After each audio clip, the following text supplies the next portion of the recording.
नमस्कार, न्यूज 21 के special bulletin में आप सभी का स्वागत है। मैं हूं आपके साथ निशा शर्मा। ये खबरों की शुरुआत करते हैं बैतूल से। मध्य प्रदेश के बैतूल जिले के ग्राम कौडिया में एक सनसनीखेज हत्या का मामला सामने आया। महाराष्ट्र के युवक शिवम ध्रुवे की हत्या महिला सुमित्रा और उसके माता पिता ने मिलकर की। विवाद के बाद पीड़ित को पीट कर यहाँ जंगल में ले जाकर पत्थर से सर पर वार किया गया और शव को खेत में दफना दिया गया। भैंसदेही पुलिस ने यहाँ पर तीनों आरोपियों को गिरफ्तार कर न्यायालय में पेश किया। पुलिस अधीक्षक ने यहाँ पर बताया कि जिले में ये प्रेम प्रसंग से जुड़ी चौथी हत्या है और लोगों से कानून के दायरे में ही विवाद सुलझाने की यहाँ पर अपील की गई। बैतूल से कमलाकर तायवाड़ी की रिपोर्ट आप देख रहे हैं। बैतूल पुलिस को एक बहुत बड़ी सफलता मिली है जब एक अंधा कत्ल की पुलिस ने खुलासा किया है। शिवम ध्रुवे जो कि महाराष्ट्र का रहने वाला था, इसकी मोटरसाइकिल 14 तारीख को कोडिया गांव भैंसदेही थाना क्षेत्र में मिली थी। तब पुलिस को संदेह हुआ कि कोई ये मोटरसाइकिल क्यों पड़ी है। जब पूछताछ की गई तो पता चला कि ये जो विश्राम साल्वे है उसके घर के सामने पड़ी हुई थी मोटरसाइकिल। तो जब गहन पूछताछ की गई तो ज्ञात हुआ कि ये विश्राम साल्वे, उसकी पत्नी सोनाय और उसकी पुत्री सुमित्रा, इन तीनों ने मिलकर शिवम ध्रुवे की हत्या कर दी है और उसको पास के ही एक नाले के पास गाड़ दिया है। जब पुलिस ने और गहन पूछताछ की तो फिर जो है वो नाले से डेड बॉडी निकाली। खबर गाडरवारा से। महाशिवरात्रि पर नरसिंहपुर जिले के डमरू घाटी मंदिर में लाखों श्रद्धालु हर हर महादेव और बोल बम के जयघोष के साथ उमड़े। मंदिर में भक्तों ने जल, दूध, बेलपत्र और पंचामृत से अभिषेक कर परिवार और क्षेत्र की मंगल कामना की। 3 दिवसीय मेले में 150 से अधिक पुलिसकर्मी, 8 मोबाइल वाहन और 40 सीसीटीवी कैमरों से सुरक्षा सुनिश्चित यहाँ पर की गई। श्रद्धालु के लिए यहाँ पर अस्थायी पुल, शौचालय, पेयजल और प्राथमिक चिकित्सा की सुविधा भी उपलब्ध कराई गई। सेवा भाव में साबूदाना खीर वितरित भी की गई, जिससे महाशिवरात्रि उत्सव भक्ति में और सुव्यवस्थित बना। गाडरवारा से रजनीश कौरव की रिपोर्ट आपको दिखा रहे हैं।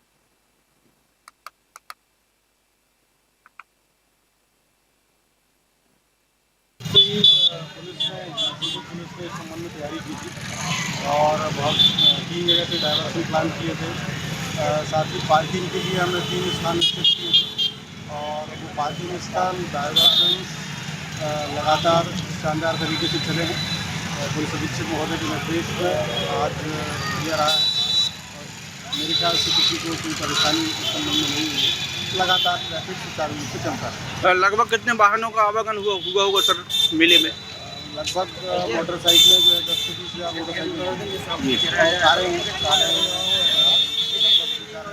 ये है कि डमरू घाटी का जो उत्सव है और इसमें पूरे जिले से पूरी भीड़ श्रद्धालुगण आते हैं। इसमें नरसिंहपुर पुलिस द्वारा डॉक्टर ऋषिकेश मीना एसपी साहब के नेतृत्व में व्यापक व्यवस्था करी गई हैं। खास तौर से जो आपके ट्रैफिक व्यवस्था के लिए अलग अलग जगह कट ऑफ पॉइंट्स लगाए हैं ताकि ये भी इंश्योर करा गया कि जो हैवी ट्रैफिक है वो श्रद्धालुगण आएंगे उस रास्ते पे किसी प्रकार से हैवी ट्रैफिक नहीं आए। और अलग अलग जगह जो भी कट पॉइंट्स लगाए हैं, जो पैदल्स भीड़ आ रही है उनको भी बीच बीच में डाइवर्ट करने के लिए अलग अलग जगह पुलिस के पॉइंट लगाए गए हैं। ट्रैफिक की निरंतर व्यवस्था करी गई है और आप जैसे कि देख रहे होंगे जो मेन मंदिर परिसर है उसमें भी व्यवस्था पूरी व्यापक तरीके से लगाई है ताकि किसी प्रकार से भीड़ भड़का ना हो और जो भीड़ है वो।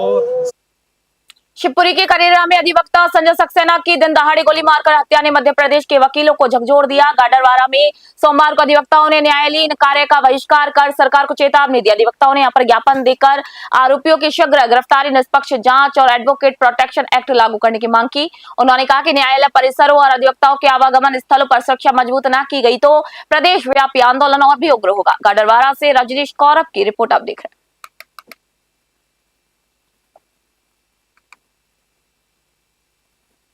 राज्य अधिवक्ता परिषद ने अभी निर्णय लिया है कि अधिवक्तागण पिछले कई वर्षों से जो भी शासन रहे उनके सामने एडवोकेट प्रोटेक्शन एक्ट की मांग करते रहे, परंतु शासन इतना ऐसा लगता है कि इस पे कोई ध्यान नहीं दे रहा है और उसकी वजह ये हो रही है कि लगातार अधिवक्ताओं पर हमले हो रहे हैं। इस संबंध में अभी राज्य अधिवक्ता परिषद ने एक 8 दिन का अल्टीमेटम शासन को दिया है कि आप 8 दिन के अंदर इसमें निर्णय लीजिए और भोपाल चलने का आह्वान किया है। तो सारे अधिवक्ता, बल्कि राज्य अधिवक्ता से ये कहा कि सारे वकील पैदल भी पहुँचे, किसी भी तरह से भोपाल पहुँचे, वहाँ जाकर घेराव करना या जो भी रणनीति होगी वहाँ होगी। 8 दिन का अल्टीमेटम दिया गया है। शिवपुरी करेरा में अधिवक्ता सक्सेना जी अपने कार से कोर्ट जा रहे थे। अज्ञात हमलावरों ने उनकी गोली मारकर हत्या कर दी है। उनकी छाती में गोली लगी, वो घटनास्थल पर ही खत्म हो गए थे। और मध्य प्रदेश में काफ़ी समय से अधिवक्ता प्रोटेक्शन एक्ट लागू करने की मांग की जा रही है शासन से। चुनाव के समय सरकारें वादा कर देती हैं, उसके बाद भूल जाती हैं। ऐसी घटनाएं लगातार होती जा रही हैं। ऐसे में निष्पक्ष गरीब लोगों का पक्ष रखने वाले अधिवक्ता उनसे दूर हो जाएंगे और अधिवक्ताओं में भय व्याप्त होगा तो समाज का पीड़ित कमज़ोर वर्ग जो है अपना न्याय प्राप्त नहीं कर सकेगा। और यदि इस तरह की घटना होती रही तो अधिवक्ता माफिया डाउन लोगों के खिलाफ खड़े होने। मध्य प्रदेश के बैतूल जिले में शिवम सेवा समिति द्वारा आयोजित 3 दिवसीय भंडारा 17वें वर्ष में भी ऐतिहासिक रूप से संपन्न हुआ। छोटा महादेव भोपाली से लौटते भक्तों को प्रसादी यहां पर उपलब्ध कराई गई, जो कि सेवा और समर्पण का प्रतीक बन गई। भंडारे के दौरान रेड क्रॉस सोसाइटी की मदद से प्राथमिक उपचार शिविर भी यहां पर लगाया गया। वहीं समिति के सदस्यों ने यहां पर रात दिन सेवा कर हजारों श्रद्धालुओं को सम्मान पूर्वक भोजन वितरित किया। 17 वर्षों से चल रही ये परंपरा मानवता और समाज सेवा की प्रेरक मिसाल बनकर उभरी। बैतूल से कमलाकर ताइवाड़ी की रिपोर्ट आप देख रहे हैं।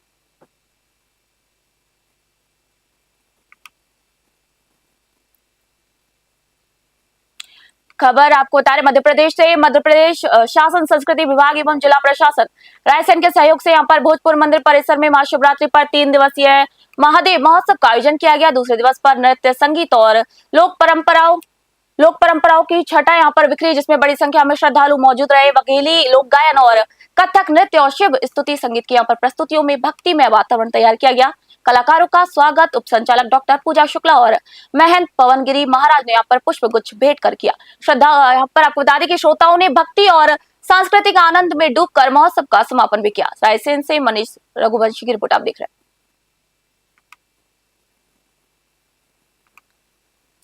खबर सियोर से। सियोर जिला अस्पताल में शामपुर निवासी जितेंद्र डांगी की पत्नी और नवजात शिशु के साथ कथित क्रूर व्यवहार और स्टाफ नर्स की अभद्रता का मामला सामने आया।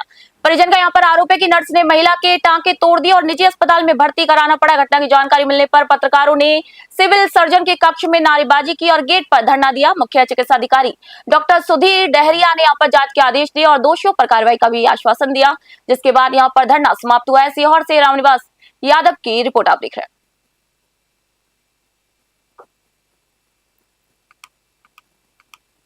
खबर बैरुंदा से। बैरुंदा में स्मार्ट मीटर लगाने और बढ़े हुए बिजली बिलों को लेकर कांग्रेस कार्यकर्ताओं ने बिजली विभाग कार्यालय का यहां पर घेराव किया। सीहोर रोड पर चक्का जाम का विरोध भी यहां पर दर्ज किया।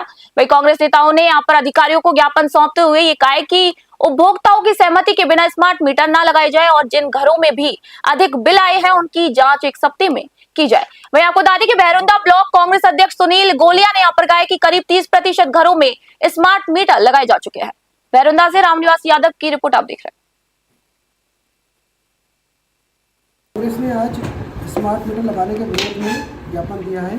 इस संबंध में आपको मैं अवगत कराना चाहूँगा। पूरे मध्य क्षेत्र विद्युत कंपनी के नियमानुसार मीटर लगाए जा रहे हैं। ज्ञापन के दौरान उपभोक्ताओं को समझाया गया है कि जिनको बिजली के बिल की समस्या आ रही है वह आके सूचित करें ताकि उनका चेक मीटर लगाकर उनकी समस्या का निराकरण किया जा सके।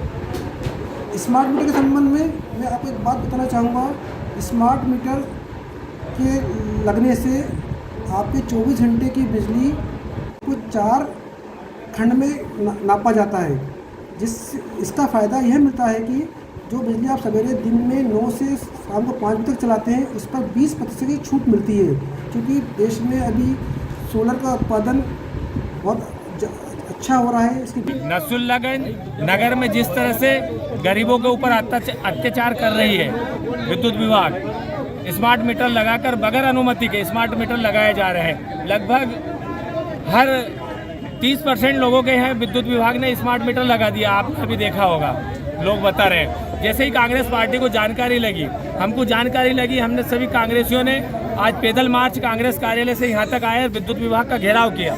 और डी साहब से ये चर्चा हुई हमारी कि अगर 1 हफ्ते के अंदर ये निराकरण नहीं हुआ, स्मार्ट मीटर बगैर अनुमति के नहीं लगवाएंगे। अगर किसी का ज़्यादा बिल आता होगा तो उस पर दूसरा मीटर लगाएंगे और बगैर अनुमति के कोई भी स्मार्ट मीटर नगर में नहीं लगेगा।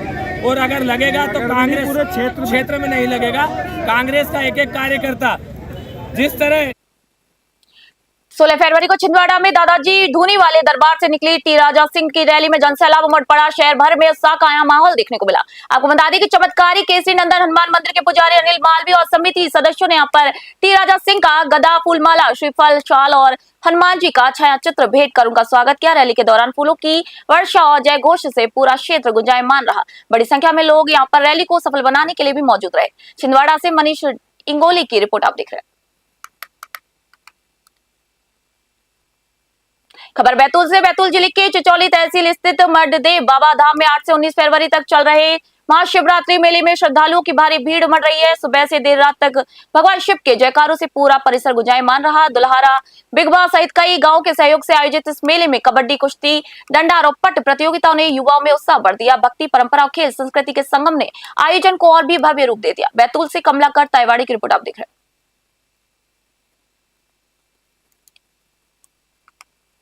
और अगली खबर भंडारा से। भंडारा के गांधी चौक पर भाजपा पदाधिकारी और कार्यकर्ताओं ने यहां पर महाराष्ट्र कांग्रेस अध्यक्ष हर्षवर्धन सपकाल के बयान के विरोध में जोरदार प्रदर्शन किया।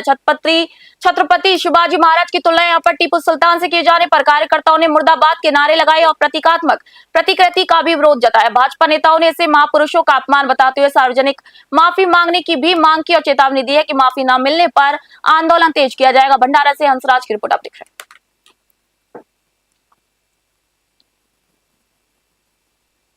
स्पेशल बुलेटिन में फिलहाल इतना ही। देश दुनिया खबरों के लिए देखते रहिए न्यूज़ 21। मैं निशा शर्मा फिलहाल आपसे भी इजाजत चाहती हूँ।